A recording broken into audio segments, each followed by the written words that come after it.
Good afternoon and welcome to the Teachers Retirement System Board meeting. Today is January 30th, 2020. Mr. McTeague, will you call the roll, please? Thank you, Madam Chair. John Adler. I am here. Thomas Brown. Here. Natalie Green-Giles. Here. David Kazansky. Present. Russell Buckley. Present. Deborah Penny. Here. John Dorset. Here for the control room. Thank you. We have a quorum. Okay. We have one housekeeping item. We're going to the item under report of the actuary, 3i, the actual valuation of assets report. We're going to move that to the under other business. Okay, great, thank you. Okay, update on TRS operations, Kavita Kamla. Yeah, thanks, Debbie. The 1099 forms for tax year 2019 were mailed in January. TRS worked with FISA and issued Book 1099 forms for non-periodic distributions such as withdrawals and refunds. FISA generated the 1099s on behalf of TRS for approximately 96,000 retirees and continuing beneficiaries who receive monthly payments. As part of this effort, TRS also sent an informational brochure to 3,516 new retirees who are receiving a 1099 form for the first time. On December 30th, 2019, TRS filed its June 30th, 2019 Comprehensive Annual Financial Report with the Government Finance Officers Association, the GFOA. The report is also available for viewing on the TRS website. Thank you. Thank you, Kavita. Thank you. Okay, we'll go to the Executive Director's report. Mr. McTeague. You want to do the one item for the report of the actuary? Okay. Sure. We'll do that one first. Okay. So my office is getting the evaluations together for June 30th, 2019, which is the fiscal year 2021 evaluations together. As we're doing that, we're also wrapping up the current fiscal year's valuation. So I just wanted to inform the board of some upcoming changes to the contribution between the preliminary fiscal year 20 and the final fiscal year 20 contribution numbers that I'll be presenting or so. This change has to do with the actual evaluation method for the TDA fixed fund. The fixed fund assets between the QPP and the TDA funds are commingled, so they're invested together. And as you know, with the fixed fund, there's a guarantee based on if you're a UFT member or not, anywhere from 7 to 8.25%. So that guarantee, the change has to do with how is that guarantee accredited. So previously, this guarantee was treated as a cash flow, so it hit the bottom line, meaning that all the returns of the fund actually went to the QPP, and then because the gains and losses of the fund are smoothed over 15 years, after you smooth it out, then you transfer that guarantee over to the TDA. And when you do that, even though when you earn 7%, it would yield a return that's less than 7% because you're transferring everything over to the TDA. So the change is now to assume that the fixed fund, that the yield that it yields, the return that it yields is actually the guarantee. So if it's a 7% return, then you would assume that they earn 7%, so that the fund actually earns 7%, there's no gain loss that's derived from it. So there's no incorrect way to do it. Both of them are correct, but I did change it because I felt that the way, to change it so that the fund does actually not have a gain loss when it actually earns what it's assumed to earn. That is, I feel, more correct because it is in the spirit of actual standards of practice, and I think it's a better practice to do it that way. And there's pros and cons to both ways. My predecessor actually changed from this way that I'm changing to the new way that he did. So he was wavering on which way is more correct himself. And there's no industry standard for this, just because there's no similar TD plan really around the country to meet the standard of how to do this. So it's feel that this new way is more accurate. And what this means in dollar terms is that it's going to decrease the contributions by $140 million. This is because, again, the assets are going to be increased by about $1.4 billion. So this does, obviously, is that the funded ratio does go up, and it has a positive effect on the funded ratio. And you'll be seeing this number in the finalized contributions for fiscal year 20. So it's very technical math. I don't know if you guys have any questions. I'd be happy to answer questions that you might have. Do we know what questions? I mean, I have questions, Yes. but I feel like maybe I should, I don't want to like extend this meeting out by an hour or two. And really that's a function of my limited actuarial knowledge, so that I feel like I wrote down, I tried to write down everything you said, Okay. and I have lots of questions. So I think I'll just hold off. And I'd be happy to meet, one-on-one too, if you want to set up a meeting like that. I think I might want to do that. Okay. Sure. Okay.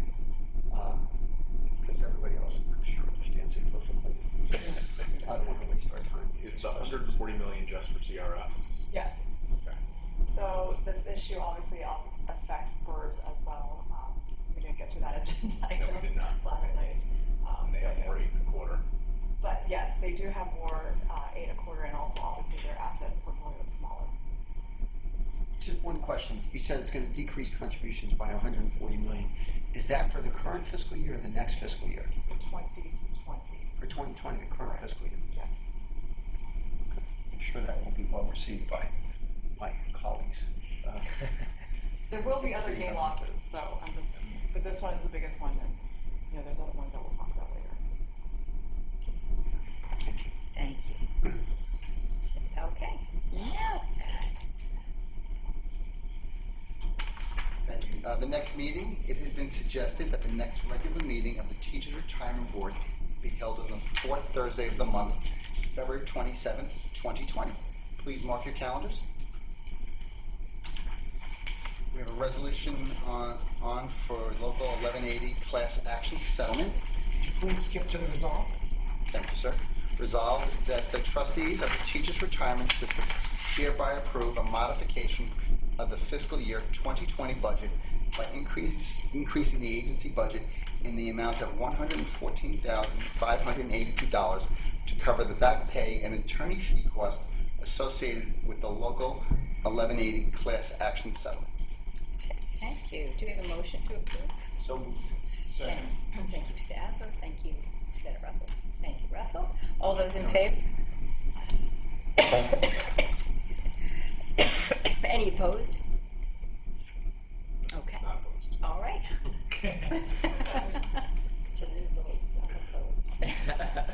All right. Any abstentions? Okay, so the motion carries. Thank you. Got my disease. Okay, do the count. Sure, the calendar.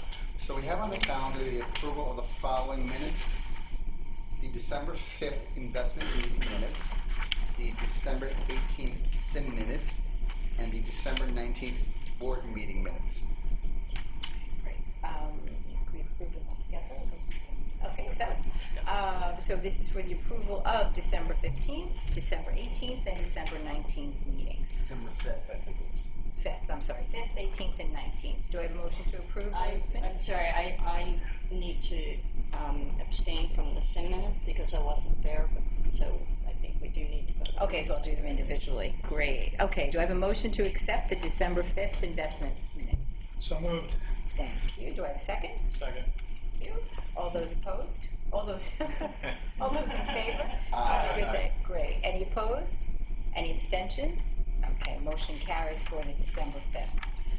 Do I have a motion to approve the December 18th SIM meeting? So moved. Thank you. Do I have a second? Okay, all those in favor of approving the December 18th SIM meeting? Aye. Any, Sorry, got ahead of myself. Laser focus. any opposed? Any abstentions? Okay, well noted. Now, okay. Motion carries. They are approved.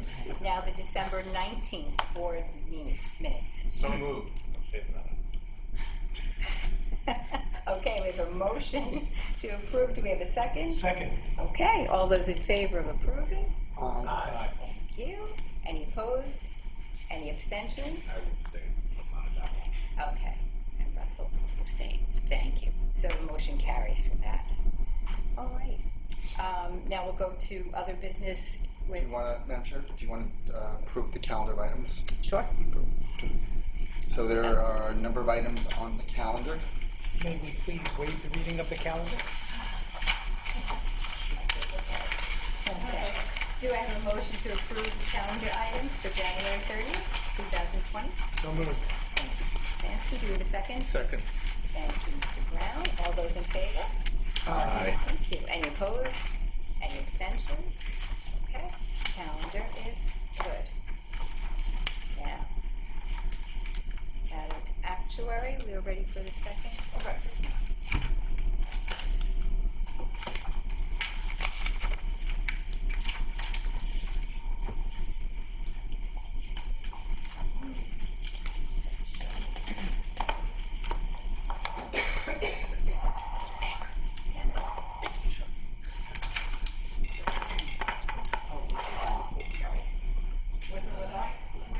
It doesn't work? Okay. Well, I guess I'll speak though. Okay, so I wanted to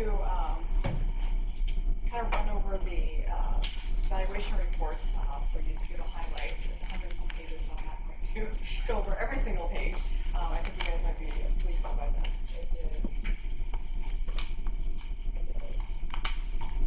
It's only 77 pages, so, but I still. Sure, you know what, I'm actually having a little trouble hearing you. Okay. I don't know if you want to speak into the mic or, The mic doesn't work. it doesn't work, okay, maybe you can just speak up. Okay, I'll speak Sorry. up.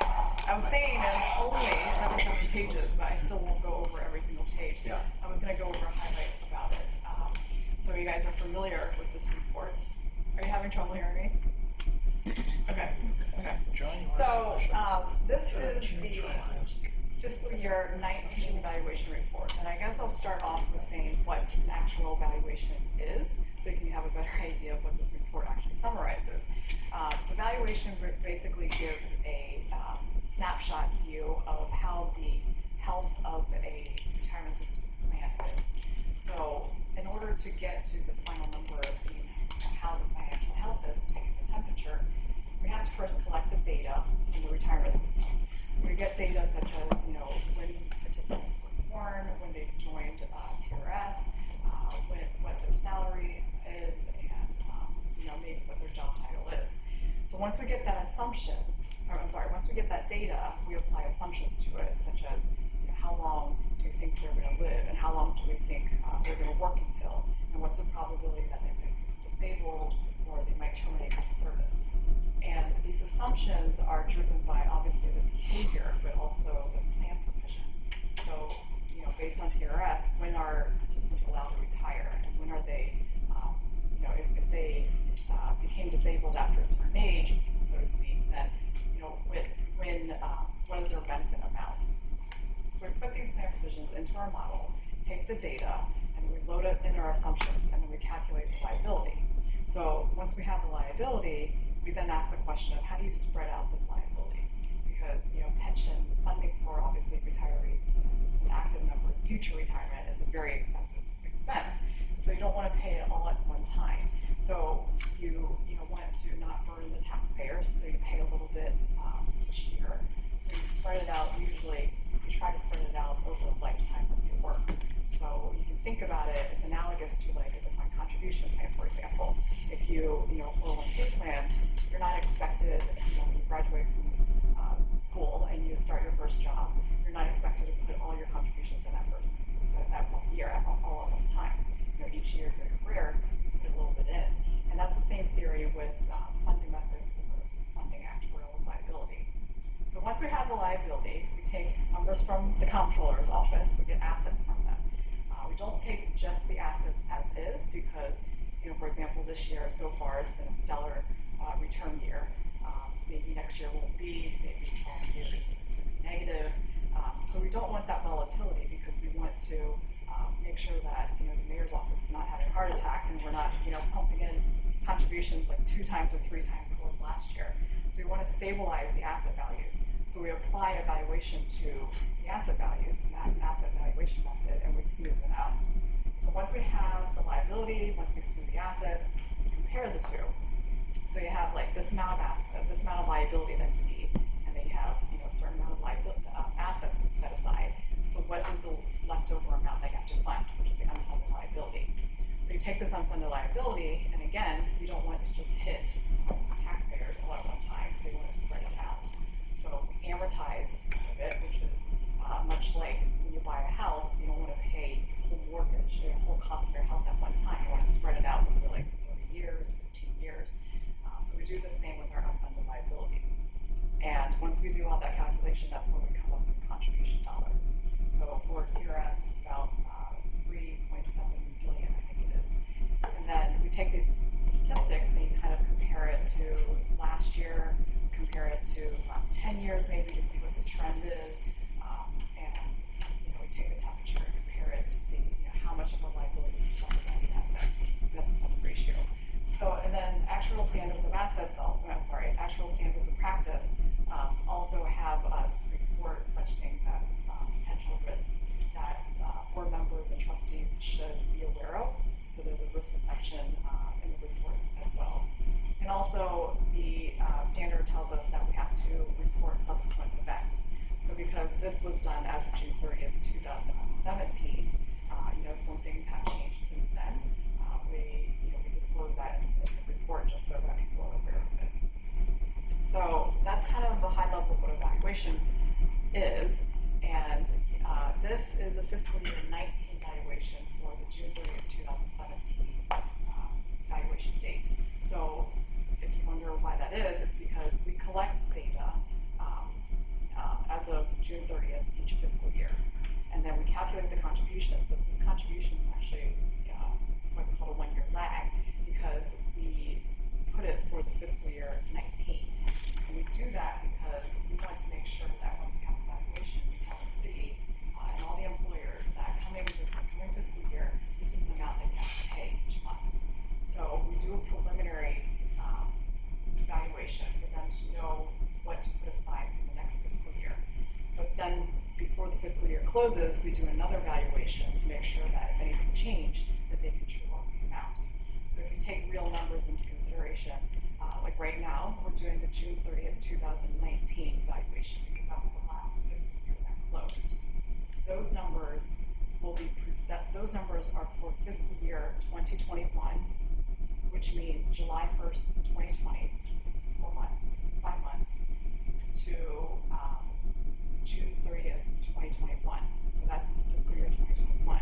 And we do that because, again, I'm going to be presenting the numbers to the board in a few months so that the city can start knowing what to pay starting in July 2020 and every month thereafter for 12 months.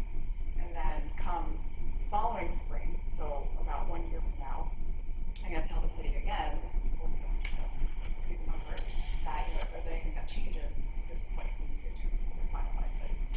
So fiscal year 19 closed right before the end of the fiscal year. So after that, that's when I produced this report. You'll see that this report was actually issued on December 31st last year. And this is because this is only the second annual valuation report that we've done for TRS that TRS has ever had. So this process is still new. But the goal is in future years, in the summer after fiscal note season is over, after legislative session ends, this is when I'll be doing the 5 reports for each of the 5 makers. Any questions so far? Okay. So again, this is going to go much quicker, but these are the sections of the reports. Hopefully you can see it. I know it's pretty small, but you'll see in here the asset values, a summary of the data that was used, plan provisions, the assumptions, the risk section, which is risk and uncertainty, and there's a gain loss analysis, and also a schedule of the funding progress, which is a comparison of the trend of seeing how the funding health is over time. And provisions right there, summary of the and demographics. So this is there a way to enlarge this, Liz? Oh, there is? No? Okay. So, and by the way, this is on the website. So it's on my agency's website, nyc.gov/actuary. You can find all 5 language reports and scores. This year and last year's in there. But you'll see here, I'm not getting myself stated, so I'm going to read my own copy. So you'll see, for example, the liability is around 70 billion, let's say, and the assets are about in the 40s, and so the unfunded is about $25 billion or so, and the funded ratio, if you include it on a market value of assets, it's around 72%. And actuarial, what The is actual value of Funding value of ratio? assets funded ratio is 64% for June 30th, 2017, which is going to go up. So the contributions, like I said, is $3.7 billion. And then on here also, again, you probably can't see it, but it has the active number of accounts. So TRS has about 120,000 active members, and it has about 85,000 retirees. So it is supporting, there are more active members supporting retirees. It has the liability numbers here. Here you'll see a graph of the liabilities and the assets. The blue bar is the accrued liability. You can see that it has been stabilizing. Some part of the reason is because of Tier 6 introduction. You can see that it did increase in the prior years, but as you look at the blue bars in the later years, it is stabilizing. It's not growing as fast.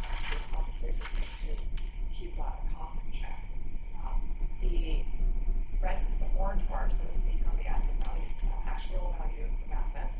This is the asset values that have increased over time. So Comptroller's Office and BAM's doing a fabulous job. Is that going the other direction? Noted. And then the gray bar is the difference between the two, which is the unfunded. The orange, I don't know if you guys see the line. There's an orange line, a dotted line. That's the funded ratio, which obviously is also increasing over time. that's the actuarial funded ratio, right? Yes. Yes. So then we get into the market value of the assets section of the Val report. And these are just statements that we get from the Comptroller's Office over time. And this is the TDA. I'm sorry, this is the both the TDA and the PPP, but this is the prior statements were directly from the Comptroller's Office. This is just the market value of assets. On this page, you'll see the actual value of assets. So this is where you can see when I say we smooth the assets so that we don't have volatility surprise in there. This is the long calculation that does it. And if you want to follow it, you can actually every number, you can derive every number that's on here from the information that's given. Here is the chart. The green bar is the market value of assets. You can see the up and down that the market produces. And then the blue line is just the smooth value of assets, so that you can see it's much more smooth and not as much surprises that are mitigated. This is the unfunded. So again, I'm not going to go over every page, but this is we start getting into the contribution section, and our contributions are derived based on closed amortization, meaning that we don't re-amortize everything. We have a set schedule to fund down every single dollar of unfunded liability over time. So this tells you $3.7 billion in contributions, where these pieces come from. Some of it's in the costs, some of it's gain loss, some of it's assumption changes, and some of it obviously is admin expenses that TRS has over time. Here it just talks about how do you fund down these unfunded liabilities. So gain losses are funded over 15 years. Plan changes are funded over the remaining average service life of the actives. And then the plan changes and assumption changes and method changes are funded over 20 years. Again, this is much like a mortgage. You don't want to pay everything at one time, so it's spread it out over time. And that's the schedule if you're interested in every single dollar of unfunded liability, what the original amount was, how many years it's supposed to be funded over, how many remaining years there are, and what's the remaining balance. This again tells you it. You see a big drop in contributions in the year 2030-ish, 2031-ish, because we fund down big package of assumption changes that boards had put through in 2012 timeframe. This included dropping the discount rate from 8% to 7%. It included changing the funding method from aggregate to entry into normal, as well as mortality changes. That was amortized over 22 years. And is that, just a question, so is that the projected date when you become 100% funded? Or Well, barring any future changes, projected date? gain losses and all that. Right. It doesn't go away. I mean, it's still, you still have funded bases. Like these unfunded bases are still like other things, like maybe, they're dwarfed, but other assumption changes and things. So, and it's not, to answer your question, not necessarily does it take that long to get to 100% funded, because if assets do really well, you can hit 100% funded tomorrow. Like we had Understood, like the projection based on your assumptions. It's not this though, because this is the amortized. So even, for example, if assets went up $25 million tomorrow, $2 billion tomorrow, we'll be 100% funded. But that's not going to be recognized all at one time. It's recognized, right. So this is not an indication of a funded status. So I have a question. When they introduced the 22-year smoothing, we were still only, well, tier 4 was the highest tier at the time. Has it been reevaluated since tier 6 is there, and does that change the contribution stream? And theoretically, would another tier do not advocate for So that? these are the bases of what the contributions are from, which is the gain loss. The tier 6 is baked into a different schedule. You can see the tier 6 effect more in this schedule, which is blue bars, which are the liability. So because the liability is not climbing as fast as this was at a rate previous to that, that's the effect of tier 6. Whereas this schedule is more of the contributions from gain losses, which basically means that the demographics in the economy perform differently than what was assumed. That's another way to look at it. It just says city is paying in for TRS, it's paying in what the actuary certifies, so it's 100%. That's not the case in other places, so this is a very good thing here. And then the city rates is interesting. So this is the contributions as a percentage, the employer contributions at $3.7 billion as a percentage of the payroll. For TRS, it's in the neighborhood of the upper 30s right now. It's 37.7 for 2019. This is just like an indicator of how much strain are you putting on the retirement system for the city or the plan sponsor, so to speak. This is lower for like BRRRRs and NYCers, just to give you a benchmark. It's in the 20s for them. For police, because they have a lot more disability, it's in the 60s, about 67%. And fire, disabilities, they're actually over 100%. We pay more in pension contributions to fire than we year do to than we salaries. pay in salary, yes. Which is actually, it's a different conversation for today. John? But these are tracking numbers that we looks at. There are articles out there that says that even there was an article, for example, of a California plan that when their plan hit 50%, they were like, oh my gosh, the sky's falling.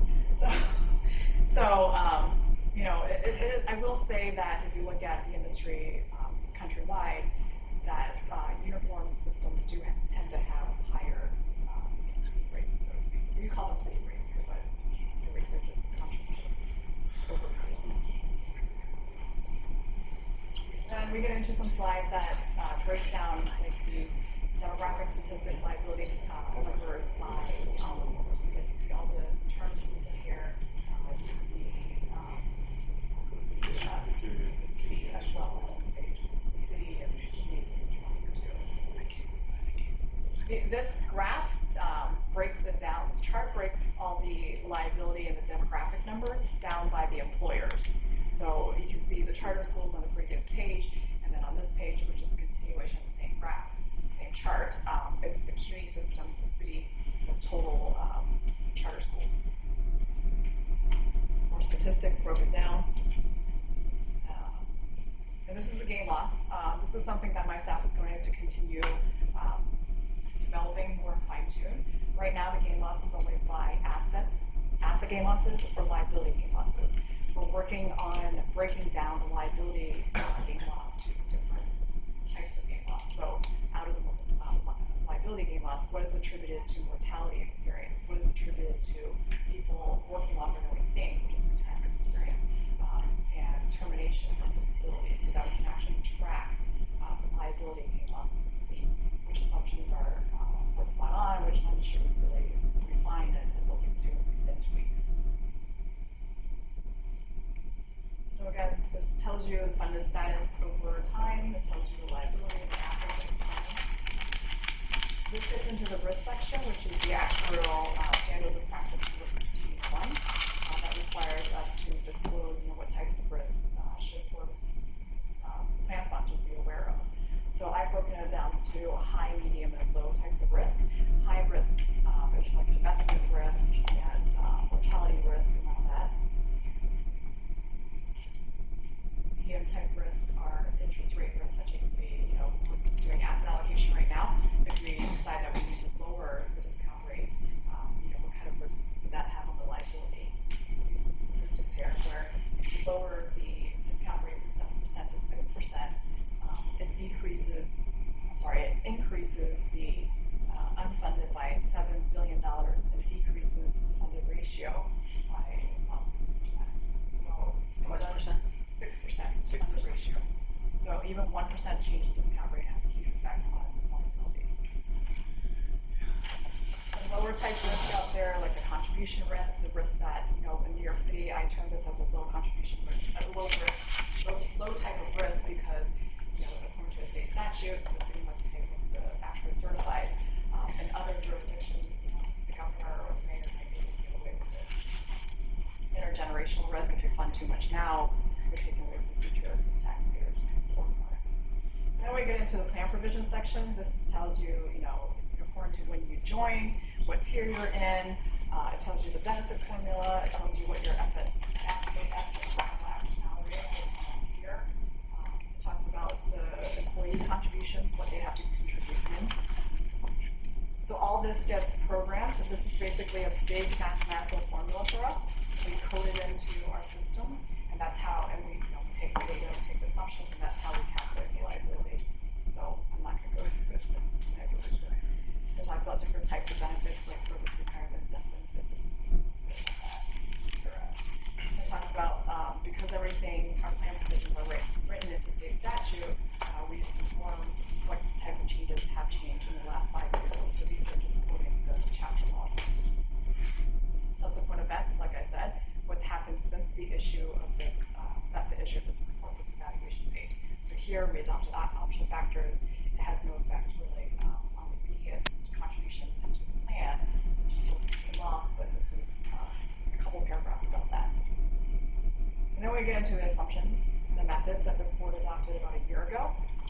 If you've never seen a table and you're interested in it, this is the probability tables that we load into a program. So for each age, this is the table of retirement probability. So at a certain age, and either you hit the first year of eligibility or the second year thereafter, what is your actual probability of retiring? So we have a percentage that we set. So this is termination, based on how many years of service you have, this is the likelihood that you're going to actually resign.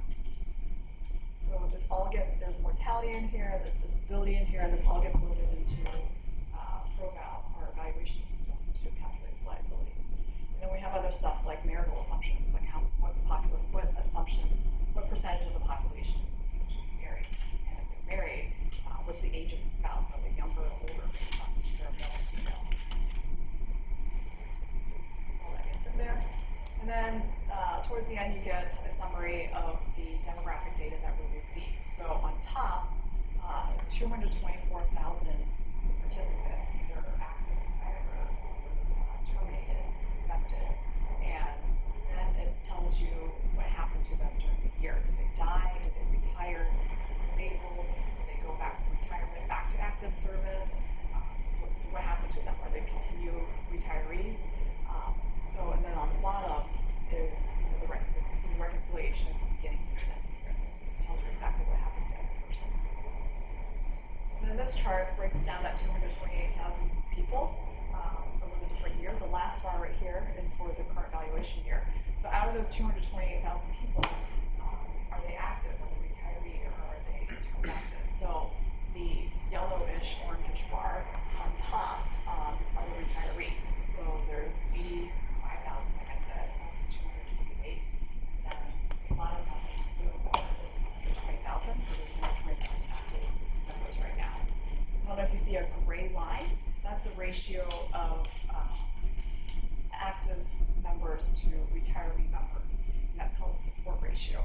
And that's important because as the plan matures, you're going to have more retirees that are supported, so to speak, by the active members contributing to the plan. So if more mature plans, if this number gets too out of whack and there's a lot more retirees compared to actives, it becomes a strain on the system because those retirees are only supported by a fewer number of active members per contribution. What is an out of whack support ratio? I see it's going You up. start getting concerned if it's more than 1 to 1. I mean, if you have, Social Security, for example, is an issue where, for U.S., for example, there's less people immigrating into the country. The birth rate is less than almost that ratio is becoming more restrained. They see higher numbers, like 2s, 3. So this is 0.7, it's less than 1 for TRS, so it's not a 1 population. Again, this is average salary number of actives on a male and female basis.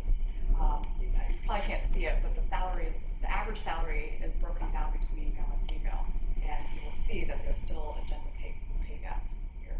So, even though TRS is mainly TRS is about 2/3 females and 1/3 male.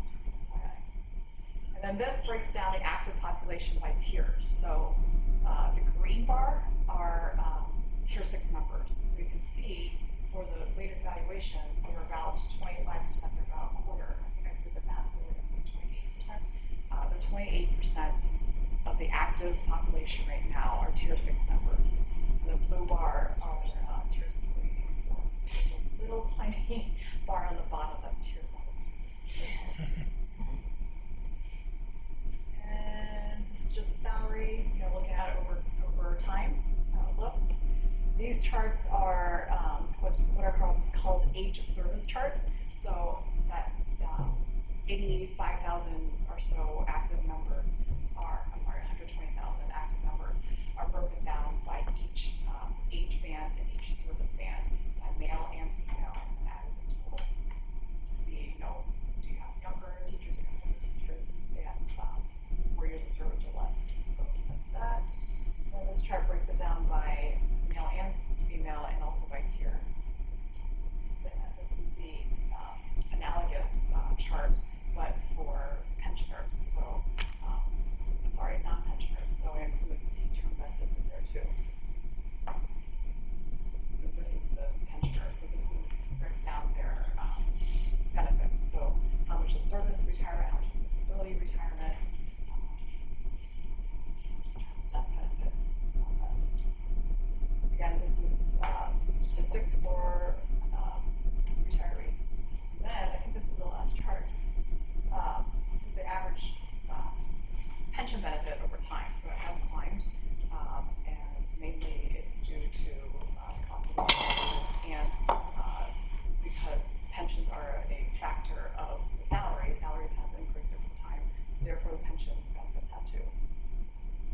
I guess this is the last slide, but this again compares like beginning of year to end of year, like how many people went off pension payroll, how many people were added onto it. That's just the loss rate. So, any questions? Do you have 2 disaster recovery systems? So our disaster recovery system, I don't know if you're following our Twitter, is that why you're asking? But No. Oh, okay. Coincidentally, my staff members just came to TRS yesterday for a disaster recovery meeting. We as in the Office of the Actuary are revamping our disaster recovery, which includes data security. It includes having an off-site location in case anything happens to our building, and to make sure that there is continuity, the work can progress, and people are still getting their pension stuff provided. We are working to update that. No, I don't. All right. So again, if you guys want a hard copy, let me know. I'll send a hard copy to you. The hard copy looks like this, and soft copies are available on my website, on the agency's website. Thank you. Thank you, Sherry.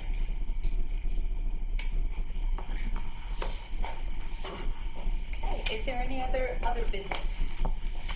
No? Okay. Questions or comments from the public? Yes. Hi. May I stand here? Or Will you introduce yourself? Sure, of course. My name's Liz Patrick. Appreciate the opportunity to speak with you today. I have a very simple topic compared to the actuarial course. Thank I try to goodness. simplify my topic. I'm here today to ask you to consider expanding the investor education workshops for the TDA program to include both a discussion of the passport fund risk and return profiles, as well as basic asset allocation information for retirement horizons. Once a month, I volunteer as a pro bono counselor for the Financial Planning Association of Metro New York. And in that capacity, I've had the chance to meet over a dozen New York City public school teachers, which I know is a tiny sample compared to the size of your organization. But most of them are there to get asset allocation advice for their passport funds. And most of the teachers will say that they really have had no prior investment experience. And I think very few people get financial education, training along the way. And as a result, most of the selections they made were very conservative, considering that they still had 30 years to retirement. So it wasn't uncommon to see somebody who would have a mix that was the inflation-adjusted fund, the balanced fund, and maybe one equity fund. But for someone who's 30 years old with 30 years to go, they should have, in my view, and most of you would think, skewing more 90% towards equities and perhaps 10% into the fixed return fund that you offer with 7% guaranteed return. You can't beat that. And so, this publication on the passport funds is outstanding. It is very clear about the objective of the fund, the returns over time, the fees involved. But I think for people who've never invested, it's not so user-friendly, And so to the extent that the number of workshops throughout the year could be increased, and if you could use some of the data in this publication to explain, here are the 7 choices available to you. I think particularly now, since you've just changed the menu significantly, you deleted a fund, you changed a manager in the socially responsible fund, you added index funds.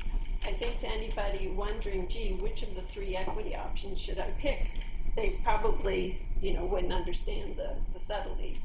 So I think if you were able to have more sessions per year, go through the passport funds, talk about asset allocation for people with long dates to retirement, I believe their confidence would go up, participation would go up, and in fact, their TDA balance would be very high by the time they retire. So I know this is a very sophisticated group, and this is a very simple request, so if you can point me in the right direction. I think the teachers are awesome. They come in saying, I want to do the best I can for retirement. Can you help look over my selections? Anything we can do to support them in their interest to plan for the future, I think would be money well spent. And the hard part's already been done. So thank you. Okay, thank you so much. Do it? No? Okay, thank you very much. All right. Is there any other comments or questions from the public? Then I am ready to take a motion to adjourn. So moved. Thank you. Oh, thank you. Look how quick they are today. All in favor of adjournment? Aye. Thank you. Any opposed? Any abstentions? Okay, we are adjourned. Thank you.